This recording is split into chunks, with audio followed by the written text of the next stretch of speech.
오늘 하나님께 주신 본문 말씀으로 빛으로 오신 예수 그리스도 이러한 제목으로 말씀을 선포하겠습니다. 교회는 성탄절까지 그 4주간을 대강절로 지킵니다. 다 이제 교회 오래 다니신 분들은 다 아시겠지만 대강절 그러면 그 의미가 오심입니다. 오심. 누가 오시느냐 따라서 우리 준비도 달라지죠. 놓고 우리가 생활하고 있다가 요즘에는 그렇게 하는 시어머니 없습니다. 옛날에는 불시 중에 시어머니가 오시면 난감한 일이 한두 가지 아니요. 그냥 집도 제대로 안 지어놨을 때 제일 좋은 게 어디죠? 집을 여야 돼. 그래갖고 위기를 모면하고 백년아 그 TV 볼까 싶어서 오만저만 하다가 그런 경우인데 요즘엔 그래 안 하죠. 가기 전에 가도 좋겠냐? 이리 물어보고 오라 그렇게 했을 때 우리가 다가가고 그렇게 하죠. 예수님께서는 2020년 전에 우리 하나님께서 약속하신 대로 사람의 몸을 입으시고 이 땅에 찾아오십니다. 그리고 성천하셨어요. 50기라 말씀하셨습니다. 그래서 이 대강절 그러면 예수님 태어나신 그 성탄절을 기다리면서 또 다시 오실 예수님을 사모하면서 그래서 그 아주 경건한 자세로 지키는 그런 절기가 대강절이다 이렇게 말씀을 드릴 수 있습니다. 그래서 오늘 본문 말씀은 그럼 왜 예수님이 이 세상에 오셨는지 오신 목적이 뭔지 성경은 다양하게 가르치고 있어요. 또 예수님을 왜 믿어야 되는지 또 믿지 않았을 때 어떤 심각한 일이 우리에게 있는지 우리에게 일깨주는 아주 귀한 내용이 짧지만 이 속에 다 포함이 되어 있어요. 우리가 예수님 왜 오셨습니까? 누가 물을 때에 빼놓고 한마디로 딱 정해줄 게 없거든요. 잘 정리가 다 안 돼 있거든요. 오늘 이 말씀을 듣고서 우리가 한마디로 정해주면 됩니다. 예수님은 뭐로 오셨다고 그랬어요? 빛으로 오셨다. 44절, 46절을 우리 같이 한번 읽어봅니다. 시작. 예수께서 외쳐 이르시되 나를 믿는 자는 나를 믿는 것이 아니요 나를 보내신 이를 믿는 것이며 나를 부는 자는 나를 보내신 이를 부는 것이니라. 나는 빛으로 세상에 왔나니 무릇 나를 믿는 자로 어둠에 거하지 않게 하려 함이로라. 예수님께서 하신 말씀 우리가 좀 생각해 봅시다.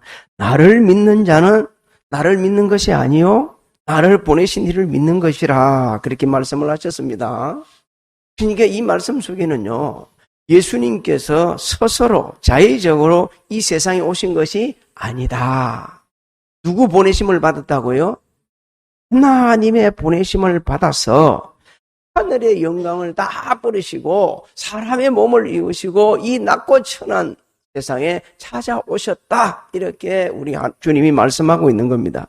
그래서 주님이 말씀하신 것을 이해를 잘해야 됩니다. 그렇기 때문에 하나님의 보내심을 받았기 때문에 예수님을 믿는 건 누구 믿는 거라고요? 하나님을 믿는 거다. 이 보내심이란 단어 속에는요 어떤 게 포함되어 있냐? 하나님의 권세, 하나님의 능력, 하나님의 자비, 하나님께 있는 모든 것을 다 가지고 오신 거예요. 그 권한을 다 가지고 오신 거예요. 그래서 하나님을 믿는 거다. 하나님의 보내심을 받았기 때문에 예수님이 말합니다. 나를 보는 건 누구 보는 거다? 하나님 보는 거다. 하나님 보는 거다. 그 말씀 들으면 하나님의 형상이 예수 그리스도 안에 있다는 겁니다. 예수 그리스도 안에. 그래서 예수님과 하나님은 신적으로 어떤 상태? 동등하시다. 이렇게 말씀하고 있는 겁니다. 빌립보서 2장 6절로 8절을 우리 같이 한번 읽도록 합니다. 시작. 그는 근본 하나님의 본체시나 하나님과 동등됨을 취할 것으로 여기지 아니하시고 오히려 자기를 비워 종의 형체를 가지사 사람들과 같이 되셨고 사람의 모양으로 나타나사 자기를 낮추시고 죽기까지 복종하셨으니 곧 십자가에 죽으심이라. 그렇습니다. 예수님이 이 세상에 오신 것은요 여행하러 온 게 아니요 하늘나라가 너무 심심해가지고 그냥 온 것도 아니요. 하나님 명령에 복종하셔서 십자가에 죽으시기로 오신 거예요. 그래서 빛이 되는 겁니다. 그때로 오신 이유가 그렇게 되는 거예요. 좀 이따가 제가 시간이 되면 말씀을 드리겠습니다만, 내가 세상에 빛으로 왔다는 그 말씀 속에 여러 가지 의미가 있는데, 하나님의 속성이 예수 그리스도 안에 다 있다는 거예요. 하나님의 자비하심, 하나님의 인자하심, 하나님의 사랑, 하나님의 은혜, 하나님의 모든 속성이 예수 그리스도 안에 있어서, 그래서 예수님을 가리켜서 이렇게 말씀하죠. 사람을 몸을 입고 오신 하나님이시다. 이렇게 말씀을 하는 겁니다. 예수님은 하나님의 모든 속성이 있어서 공생애 동안 그대로 실천하셨습니다. 그대로 행하셨습니다. 그래서 예수님께서 빛으로 오셨다. 그 말씀 속에는 뭐까지 포함되어 있냐? 하나님의 거룩하심, 하나님의 의로우심까지도 예수님 안에 있다는 거예요. 그래서 예수님은 우리에게 모본을 보여준 거예요. 거룩한 게 무엇인지, 의로우심 무엇인지 이것을 보여주셔서 오늘 우리에게도 네가 거룩하게 살려고 그러면, 네가 어렵게 살려면 누구 닮아라? 예수님 닮아야 한다는 겁니다. 요한일서 1장 5절을 우리 같이 한번 읽어볼까요? 시작. 우리가 그에게서 듣고 너희에게 전하는 소식은 이것이니 곧 하나님은 빛이시라. 그에게는 어둠이 조금도 없으시다는 것이니라. 그렇습니다. 예수님께서 또 빛으로 오셨다는 말씀 중에는 만물의 본성을 그 의미대로 분명히 깨닫게 해주시기 위해서 오셨다, 이런 뜻입니다. 어두움 속에는 부치되어 있는 그 실체를 몰라요. 근데 빛이 있으면 그렇게 생겼구나, 저런 모습이었네, 우리가 이렇게 아는 거예요. 그 예수님께서 빛으로 오셔가지고 우주 만물, 심지어 우리 속에까지 어떤 상태인가를 다 깨닫게 해주셨습니다. 깨닫게 해주셨어요. 예수님 말씀을 통해 하나님의 거룩한 뜻이 무엇인지 가르쳐 주셨습니다. 그리고 또 우리가 천국이 어떻게 된다는 것을 깨닫게 해주세요. 이 보다는, 주님이 말씀하신 보다는 단어 의미 속에 깨닫게 하신다는 뜻이 있거든요. 그래서 주님은 말씀을 통해 또 주님이 행하시는 일을 통해 하나님이 어떤 분이신지, 또 우리 속이 어떤지, 이 세상의 실체가 어떤 데 있는지 다 읽게 주셨어요. 특히 하나님이 우리를 얼마나 사랑하시고 계시는지를 읽게 주셨습니다. 하나님이 세상을 이처럼 사랑하셨다. 다 해봅시다. 시작.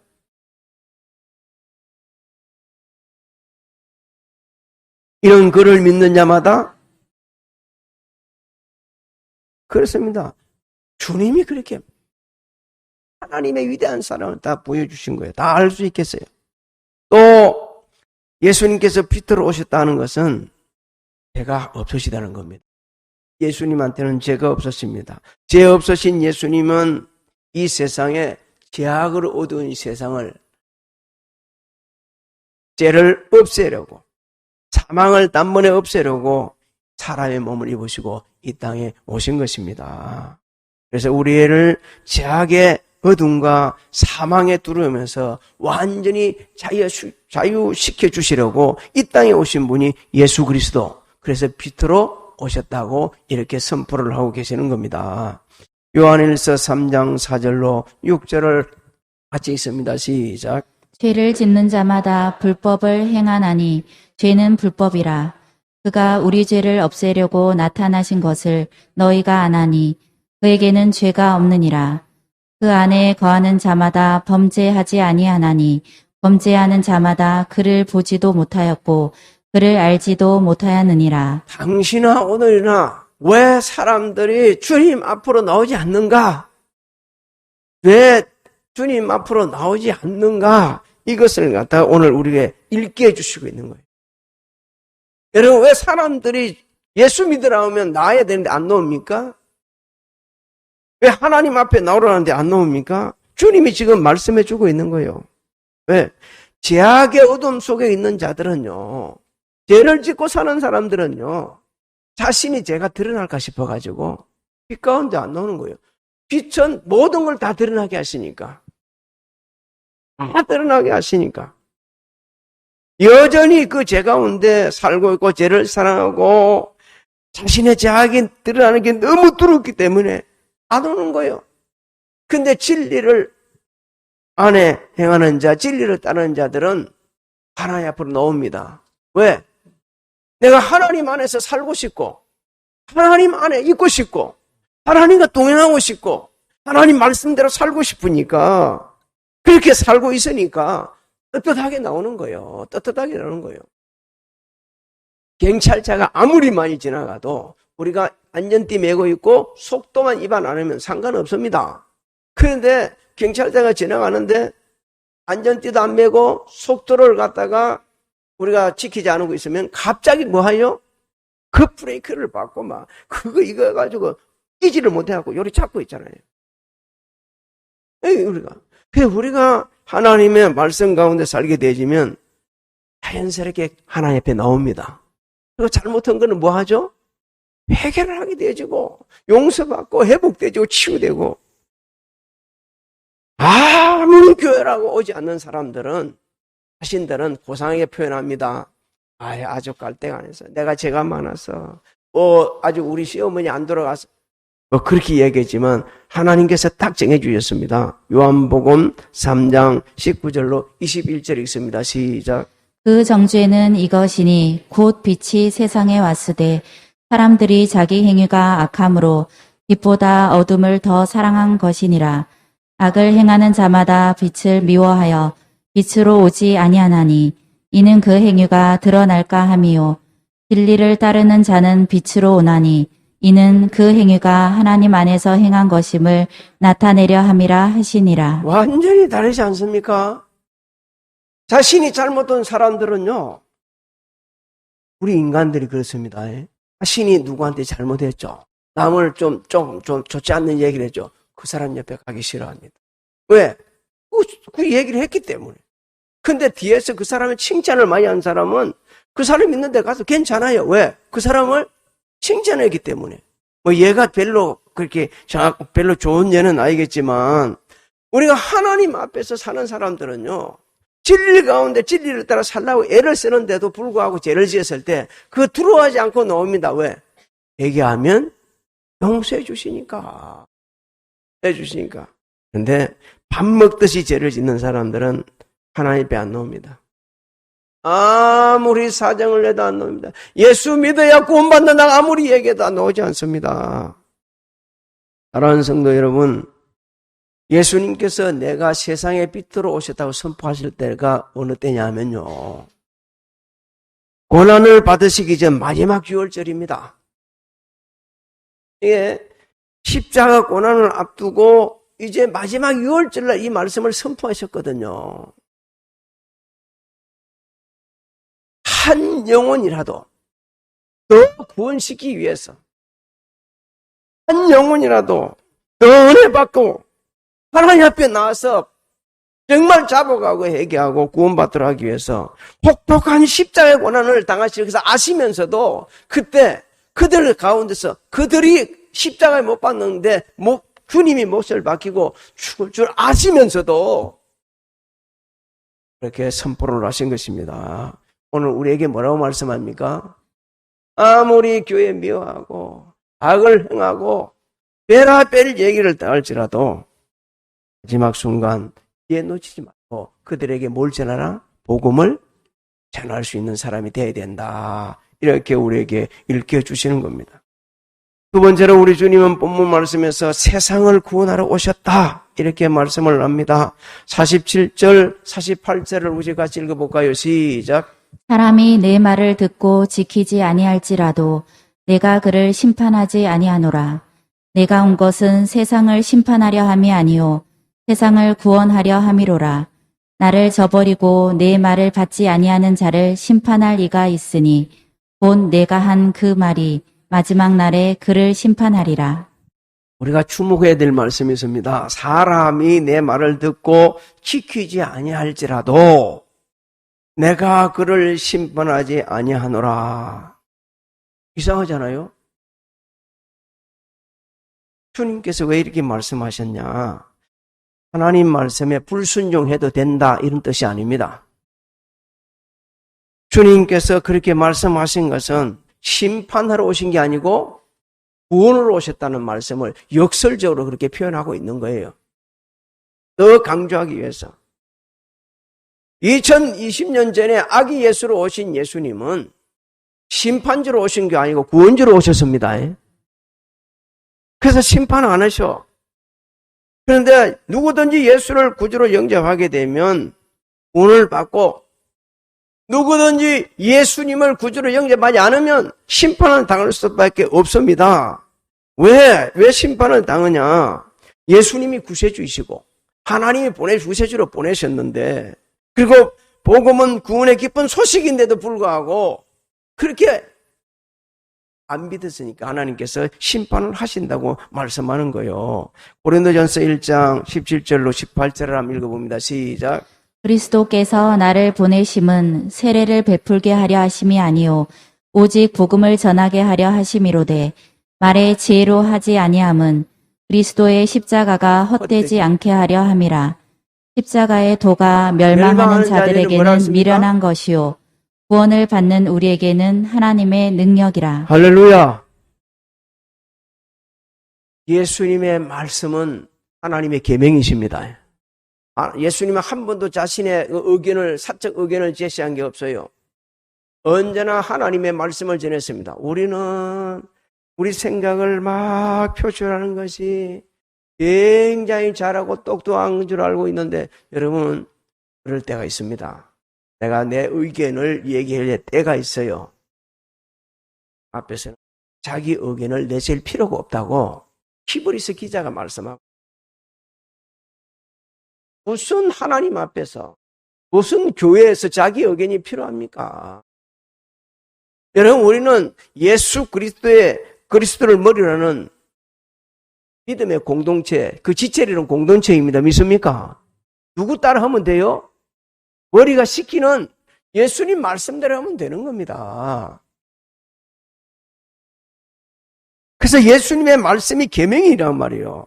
그래서 하나님은 말씀하셨습니다. 내 계명을 지키는 자에게는 천대까지 사랑하셔서 은혜를 베푸시지만 지키지 않는 자에게는 3, 4대까지 저주하시겠다고 말씀하셨어요. 예수님의 말씀이 하나님의 말씀, 예수님의 말씀이 하나님의 계명이기 때문에 그 말씀을 갖다가 믿지 않고 듣지 않고 거부하고 지 마음대로 생각하고 지 의견을 자꾸 내세운다 그런다면 하나님께서 가만두시지 않겠다는 겁니다. 출애굽기 20장 5절 6절을 같이 읽습니다. 시작. 그것들에게 절하지 말며 그것들을 섬기지 말라.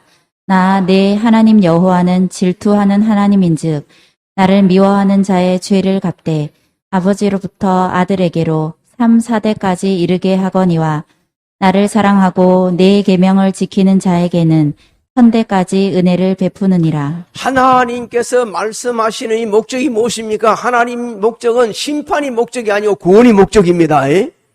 그래서 잘못하는 사람도 온갖 악한 죄를 짓고 온갖 더러운 죄를 짓고 온갖 막 그냥 입에 담지 못한 말로 막 쏟아내고 할지라도 그 사람이라도 회개하면 용서해 주신 분이 하나님이십니다. 우리는 용서 못해요.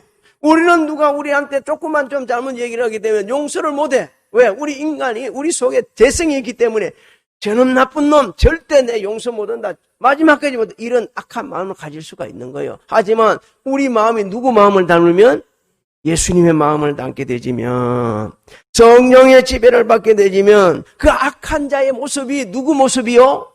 내 모습이요. 나도 남을 그렇게 이야기했고 나도 여러 사람에게 힘들게 했고 나도 남을 비방했고 나는 앞에서 잘못한 것들이 다 생각나기 때문에 하나님 나를 용서해 주십시오 라고 기도를 하시고 또 그러면서 그 사람을 불쌍히 여겨달라고 기도를 하는 겁니다. 하나님은 이스라엘 백성들이 죄악으로 달려갈 때에 심판하고 싶은 생각이 없었어요.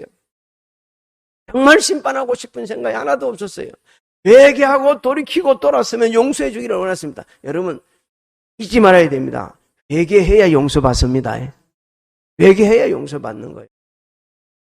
그리고 좀 힘들겠지만 사람 앞에서도, 아내 앞에서도, 남편 앞에서도 자신이 잘못한 게 있다면요, 얘기하는 게 좋습니다. 내가 조금 전에는 그렇게 소리쳤는데 생각해보니까 당신 말이 맞네. 그거 지는 게 아니요. 그 바보 되는 거 아니요. 그 이렇게 한다 해가지고 잘못되어 그런 것도 아니요. 진짜 사람 앞에 먹을 것 같으면 하나님 앞에는 해야 됩니다. 그리고 고쳐야 돼요. 내가 사람 앞에 못한 것같은 게 있다면 하나님 앞에 하고 나서 다시는 입을 함부로 놀리지 않고, 입을 함부로 말하지 않고, 입으로, 그리고 행동을 함부로 하지 않고, 하나님이 원하신 대로 하나하나 고쳐가면서 살아가는 것이, 그게 하나님의 은혜 가운데 사는 사람들이고, 빛 가운데 사는 사람들이고, 예수 안에 있는 사람들이고, 하나님의 자녀가 사는 자녀가 사는 삶의 모습이라는 것을 잊지 말아야 됩니다. 에스겔서 33장 11절을 한번 읽어봅니다. 시작. 너는 그들에게 말하라. 주 여호와의 말씀이니라.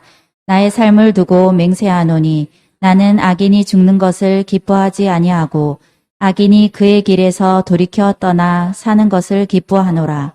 이스라엘 족속아 돌이키고 돌이키라. 너희 악한 길에서 떠나라.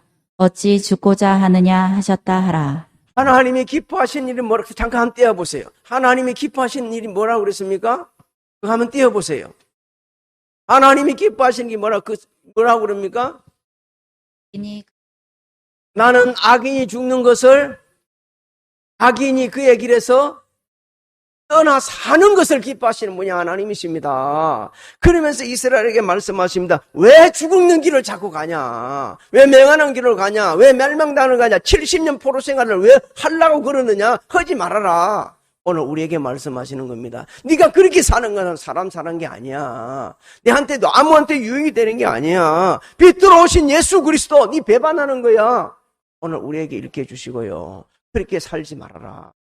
말씀 중심을 말씀 안에서 살아야 된다. 하나님께서 우리에게 말씀하고 있는 겁니다. 우리가 반드시 기억할 것은 예수님께서 다시 오실 때는 심판주로 오시는 거예요.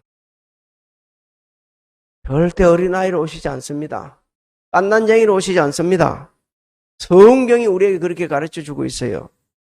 우리는 성탄절을 준비하면서 다시 오실 예수님을 맞이할 준비를 해야 됩니다. 그것이 빛으로 오신 예수님께서 우리에게 어떻게 준비해야 되는가를 가르쳐 주셨거든요. 마태복음 25장 걸 잠깐 우리 생각하고 좀 넘어갑시다. 마태복음 세 가지를 방법을 가르쳐 줍니다. 하나는 지혜로운 사치하는처럼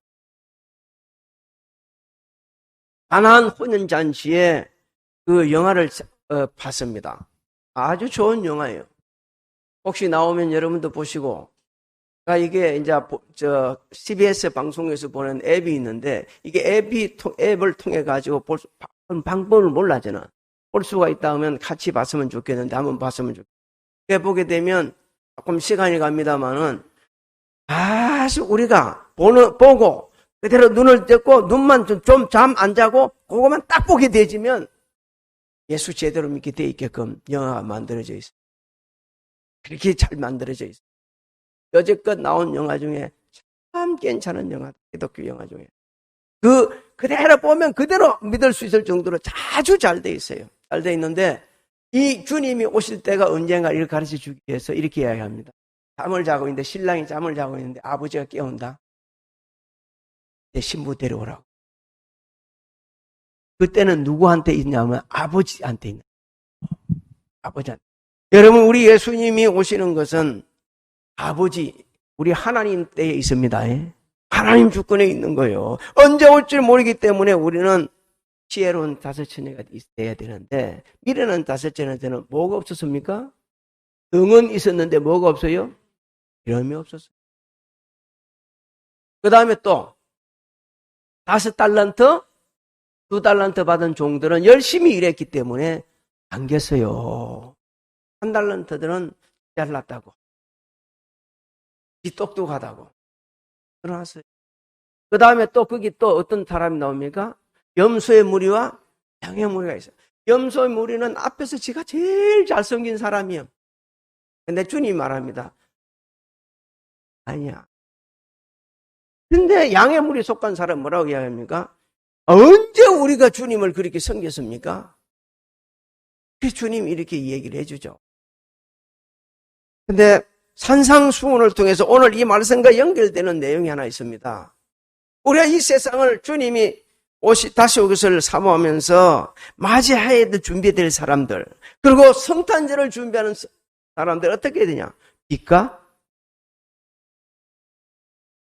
소금은 뭐라고 그랬죠? 선한 행실이 빛과 소금이라고 말씀하셨어요.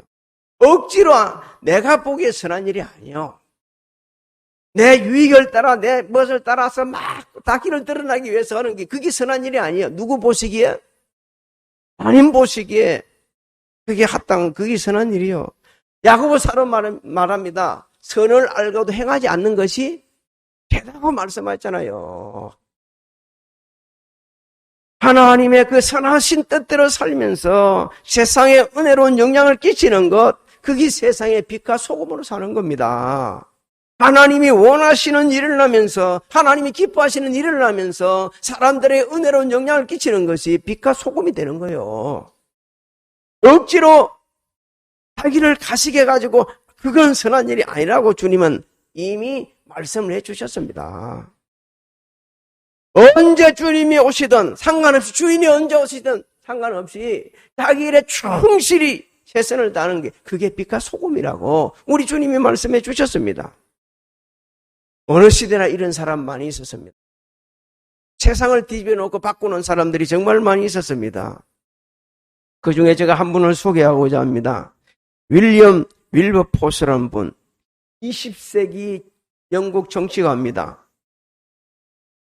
그는 1759년에 태어나서 1883년에 세상을 떠납니다.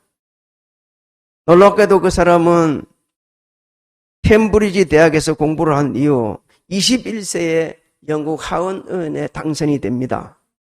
그 당시 영국은 노예 제도를 합법화하고 있었어요. 이 사람들이 뭐라고까지 이야기했냐? 기득권을 가진 자들이. 노예 제도는 지극히 자연스럽고 성경적이다. 그런데 윌리엄 윌버포스는 착실한 성도였어요. 아니다. 이건 성경 제도가 아니다. 이건 너무너무 잘못됐다. 그리고 무려 18년 동안 싸웁니다. 싸워가지고 이 노예 제도를 폐지시켜버려요. 후세의 사람들 윌버포스에 대해서 이렇게 이야기를 합니다. 제가 좀 읽어드릴게요. 볼품 없고 작은 체구를 지닌 그는 영국 사회의 소금이었다.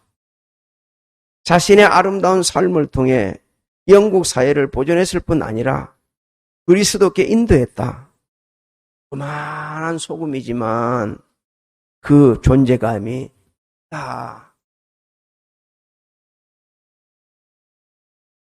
사랑하는 성도 여러분,